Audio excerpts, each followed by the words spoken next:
En los años 2007 a 11, en el territorio de la República de Moldavia ocurrió una serie de crímenes que conmocionaron a la sociedad.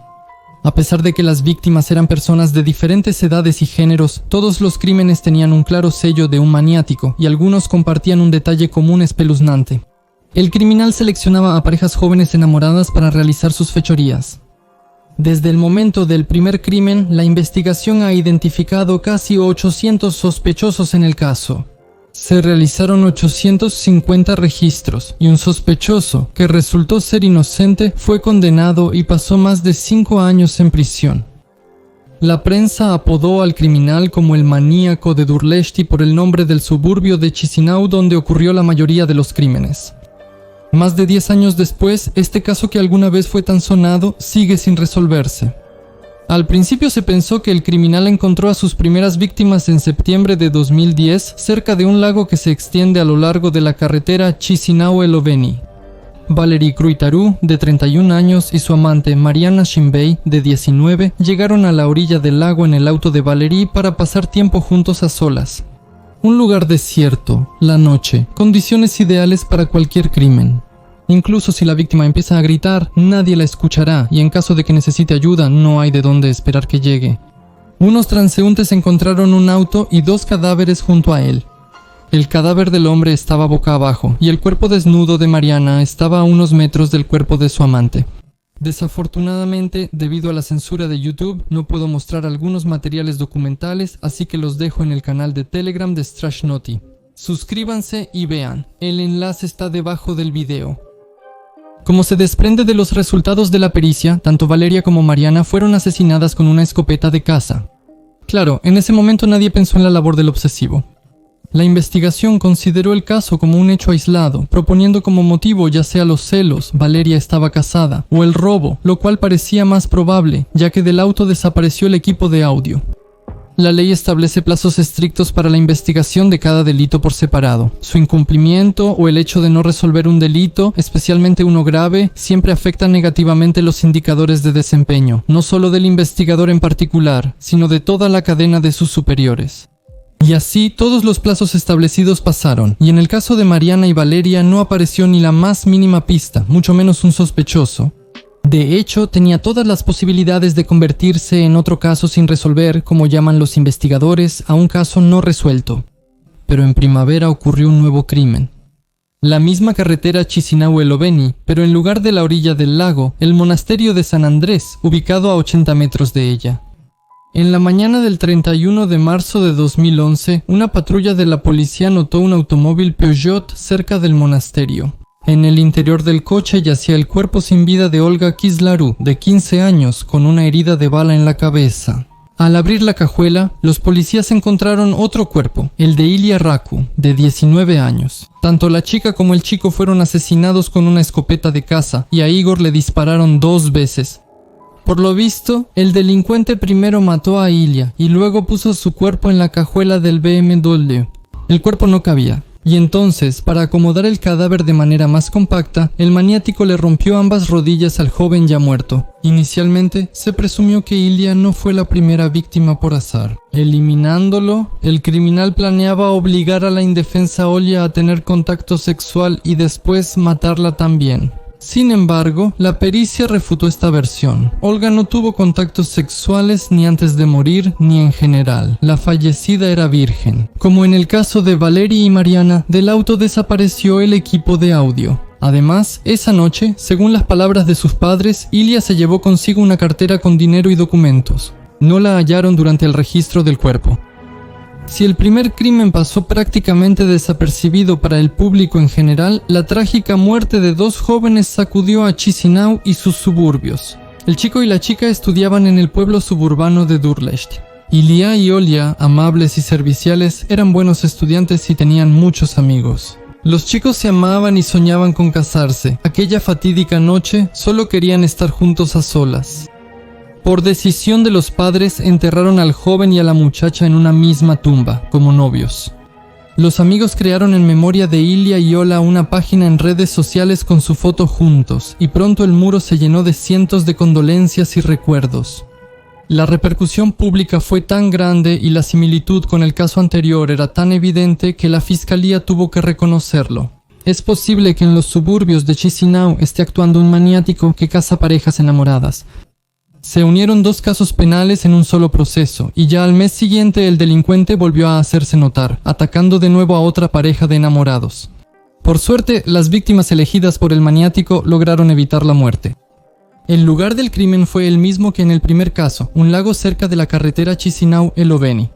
El 1 de mayo de 2011, el policía de 25 años, Igor Kasaku, llegó al lago para pasar tiempo con su novia, la joven de 23 años Ekaterina.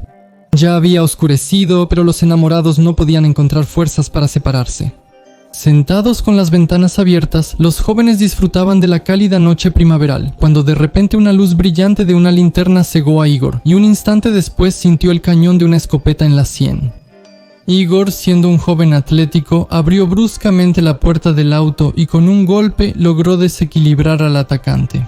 Mientras el delincuente se recuperaba, Igor saltó del auto. Temiendo por la vida de Katia, él le gritó: «¡Corre al pueblo!», y él mismo se lanzó sobre el delincuente. Las fuerzas eran casi iguales. Al no poder desarmar al atacante, Igor también huyó. Detrás se oyeron disparos y la pierna le ardió 2 veces con un dolor agudo. El joven cayó, pero no se desconcertó, sacó su pistola neumática y abrió fuego de respuesta. Por la inesperada resistencia, el delincuente prefirió huir. Estaba oscuro e Igor no pudo ver hacia dónde corrió el asesino. Por un momento le pareció que en la oscuridad se escuchó el sonido de un ciclomotor o una motocicleta alejándose, pero eso podría haber sido alguien que pasaba por la carretera. Igor llamó a la policía y a los médicos y lo llevaron al hospital de emergencias de Chisinau, donde le extrajeron los perdigones de la pierna. El hombre estuvo hospitalizado por más de un mes. En el interrogatorio, Igor describió al atacante como un hombre de estatura media o un poco más alto, robusto, fuerte y vestido con uniforme de camuflaje, aunque no pudo dar detalles claros de su apariencia. En cuanto a Ekaterina, después del ataque ella estaba un poco conmocionada, pero ilesa. Por el susto, al principio la joven no pudo recordar ninguna característica del delincuente. Más tarde, ella contó que el atacante era un hombre corpulento con una cicatriz en la cara. Realmente no se sabe si ella vio la cicatriz o si solo le pareció en la oscuridad. La pericia determinó que el criminal disparó exactamente con la misma escopeta de caza que en los casos de los ataques a las 2 parejas anteriores. 2 crímenes idénticos pueden con reservas ser considerados simplemente una coincidencia. Pero desde el tercer episodio se disiparon las dudas sobre la presencia de un maníaco en la investigación. Sin embargo, pronto quedó claro que el número de víctimas del maníaco podría ser mucho mayor de lo que se pensaba al principio. Al revisar las cajas fuertes de los investigadores, la fiscalía sacó a la luz un caso suspendido sobre la privación de la vida de un hombre en el año 2009. Lo encontraron muerto en su propio auto que estaba estacionado en el territorio de Vinogradnik con 4 heridas de bala en la cabeza. Le dispararon con una escopeta. Otro incidente, que luego también fue atribuido al maníaco de Durlesh, terminó favorablemente para su participante. Ese mismo año, en 2009, un desconocido intentó forzar la puerta de un auto con una escopeta, mientras su dueño se encontraba dentro. El hombre asustado salió corriendo del automóvil y huyó para salvar su vida. El delincuente robó el estéreo del auto y huyó. La investigación concluyó más tarde que el dueño del auto sobrevivió porque el incidente ocurrió no en un lugar desierto, sino en un estacionamiento cerca de una casa, es decir, en una zona concurrida. El delincuente no se atrevió a disparar donde podían escucharlo claramente. En estos 2 crímenes anteriores coincidieron el arma y el método de ejecución, pero había una clara discrepancia en la elección del objetivo. Urgentemente se necesitaba elaborar un perfil psicológico del delincuente. Se incorporaron al caso expertos psicólogos. De las explicaciones del psicólogo criminalista, para una persona propensa a crímenes maníacos, el deseo de causar la muerte es una adicción tan fuerte como la adicción al alcohol o a las sustancias prohibidas. Cuando una persona así le quita la vida a una víctima por primera vez, esto provoca una poderosa descarga de adrenalina en la sangre. Se produce un estado similar al placer narcótico.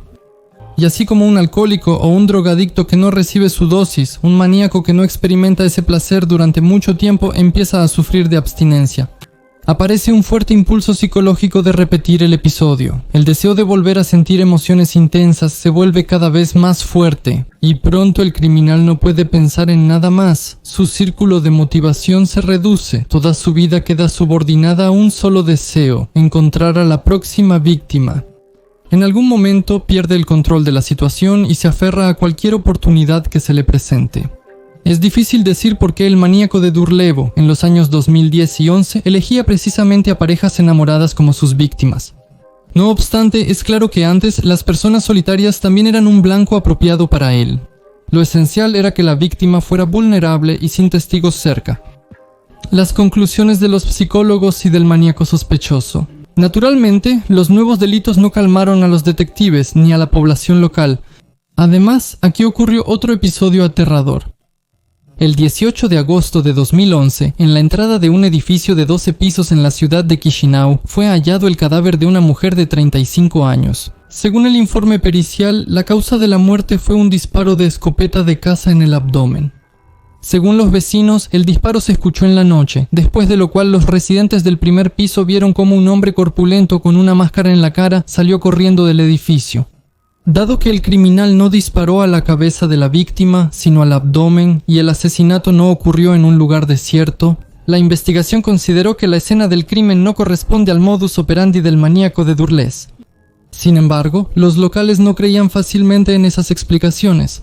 En Chisinau y los suburbios reinaba el miedo. Los hombres temían salir de noche, incluso para tirar la basura, y las mujeres tenían miedo de que sus esposos trabajaran en el turno nocturno. La gente exigía que encontraran de inmediato al peligroso criminal antes de que hubiera más víctimas. La investigación del caso del maníaco de Durlesti coincidió con un periodo sumamente tenso en la historia de Moldavia. Apenas acababan de terminar las manifestaciones masivas contra el gobierno, conocidas en la prensa occidental como la revolución de Twitter. Como resultado de la revolución, 2 veces se formó un gobierno provisional de coalición y 2 veces se celebraron elecciones parlamentarias anticipadas. Como consecuencia, en 2 años al menos 4 veces cambiaron los altos funcionarios del país, incluyendo al fiscal general, al ministro del Interior, al ministro de Justicia, al presidente de la Corte de Apelaciones y al presidente de la Corte Suprema.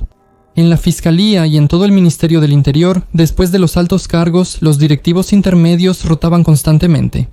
Cada nuevo jefe nombrado consideraba su deber asegurar a los asustados compatriotas que el maníaco de Durlesk pronto sería capturado y encarcelado. Pero esas promesas no estaban motivadas solo por el deseo de atrapar cuanto antes al peligroso criminal. Los jefes de menor rango presionaban a los superiores uno tras otro y desde arriba bajaban exigencias de resolver el caso de Durlesk de inmediato por cualquier medio. Las órdenes mal pensadas con plazos de cumplimiento poco realistas provocaron una verdadera bacanal de arrestos y allanamientos en todo Kishinev y sus alrededores. El arresto de otros sospechosos se anunciaba con pompa en la televisión moldava y luego, en silencio y sin pompa, liberaban al inocente en Osvoyase. Desesperados, los padres de Ilya Raku y Olga Kishlar, en su última esperanza de encontrar al delincuente, escribieron al reality show ruso Los Psíquicos Investigan, que en ese momento estaba en su apogeo. El caso era sonado e interesante, por lo que la dirección del programa respondió con gusto al llamado. A Chisinau llegó un equipo de parapsicólogos, entre los cuales estaban el finalista de la 6ª temporada de La Batalla de los Psíquicos, Siradin Narzaev, y el ganador de esa misma temporada, Alexander Litvin. Junto con los familiares de las víctimas, los psíquicos recorrieron la ciudad, visitaron los lugares donde el joven y la chica pasaban el tiempo y se acercaron al lugar del crimen. Solo pasaron por alto el Liceo Hyperion, donde estudiaban Olia e Ilya. Padres, familiares y amigos, conteniendo la respiración, esperaban de los reconocidos poseedores de habilidades sobrenaturales al menos alguna información sobre el criminal, alguna pista. Pero los psíquicos no ofrecieron nada concreto. Después de repetir todos los hechos conocidos sobre las víctimas, Siradin Rzaev declaró que veía una casa abandonada donde podría esconderse el sospechoso, y que se podría identificar esta casa por un manojo de ajos que el criminal colgó sobre la puerta. El maniático sigue en Durlesti, declaró Rzaev con seguridad. Y ahora él está en algún lugar de la ciudad. ¿Él está aquí? Las parejas enamoradas le recuerdan su propio amor desafortunado y al deshacerse de ellas intenta ahogar su depresión. Me da lástima porque él también sufre mucho. Cuando mata se siente un poco mejor, pero luego vuelve a sufrir y matar. Según el psíquico, el maniático era un hombre canoso de entre 35 y 45 años, robusto y muy seguro de sí mismo. También indicó que el criminal tiene cicatrices en la cara, es decir, confirmó lo que antes dijo la investigación y lo que mencionó Ekaterina, quien sobrevivió al ataque. Alexander Litvin confirmó parcialmente las conclusiones de su colega y prometió a los familiares de Molly e Ilya que el criminal sería capturado muy pronto. La detención será definitiva por parte de los agentes de la policía. No tengo ninguna duda al respecto. Él se delatará por un pequeño descuido. Ambos videntes advirtieron que antes de ser capturado, él logrará agregar al menos una pareja enamorada más a su lista. Por supuesto, no se podía basar la investigación únicamente en las palabras de los videntes, pero ellos sí aumentaron la tensión en la sociedad. Los capitalinos empezaron a exigir resultados a las autoridades con renovado ímpetu. El descontento por la ineficacia de las autoridades investigadoras se hacía cada vez más evidente. Había que dar a la gente al menos alguna respuesta. Tanto la Fiscalía como el Ministerio del Interior se pusieron manos a la obra con doble entusiasmo. Una tras otra se realizaban peritajes psicológicos, reuniones con los cuerpos de seguridad de la Comunidad de Estados Independientes, se volvía a analizar el retrato psicológico del criminal. Lo que frenaba la investigación era que no lograban establecer los motivos del maníaco. Se analizaban varias versiones al mismo tiempo, pero muchas de ellas se descartaban ya en la etapa inicial, y para otras no había suficientes pruebas.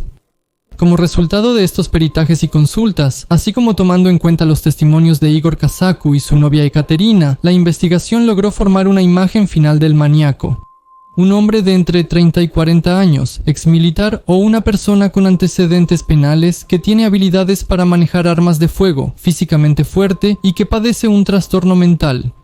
Ahora había que encontrar a un sospechoso adecuado. Durante todo el periodo de la investigación se revisaron varios cientos de sospechosos, sin embargo, hay varios nombres que se mencionaron especialmente a menudo.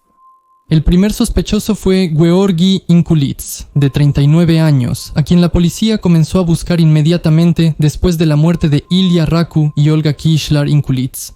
Vivía en Durlesht, era médico de profesión y ejerció en algún momento.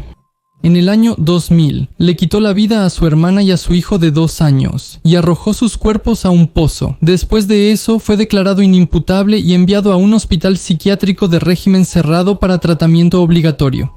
Estuvo allí alrededor de 8 años y en el año 2007 escapó del hospital y desapareció.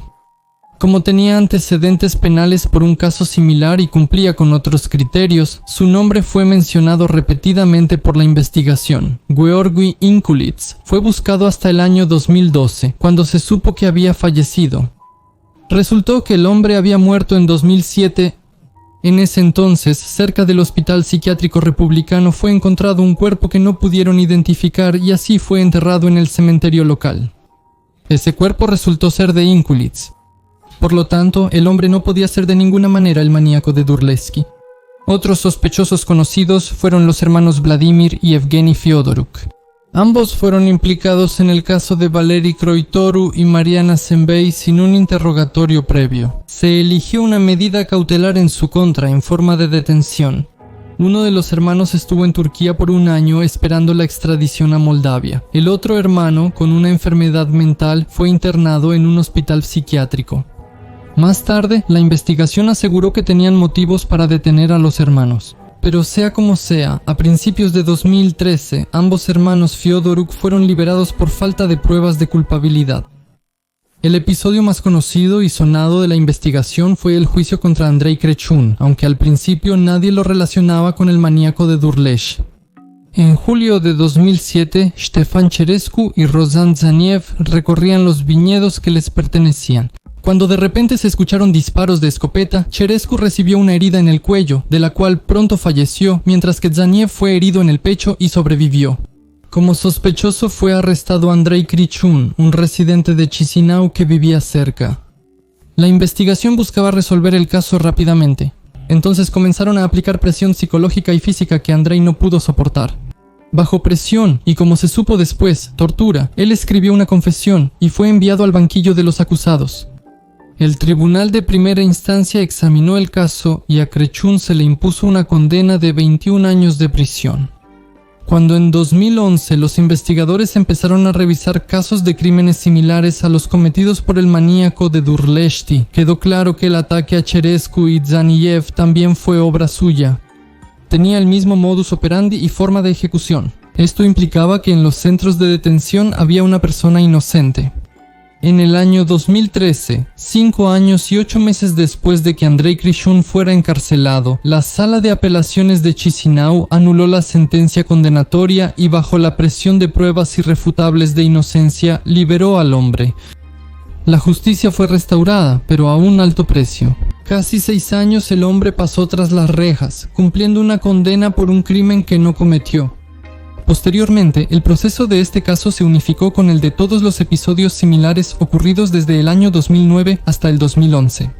Ahora, el ataque a Cerescu y Dzaniev se considera la primera aparición del maníaco de Durleshet. Al mismo tiempo que la liberación de Krishun, se inició un proceso penal contra el fiscal que llevó el caso y contra el policía que falsificó los documentos por los cuales Andrei fue condenado ilegalmente. En el año 2017, el caso fue llevado a juicio y la fiscal Lilian Kochu fue condenada por llevar a una persona a responsabilidad penal a sabiendas de su inocencia. El policía Gennady Ababii fue declarado culpable de falsificar documentos del expediente de investigación. La mayor parte de la acusación se basó en el testimonio de Andrei Krichin.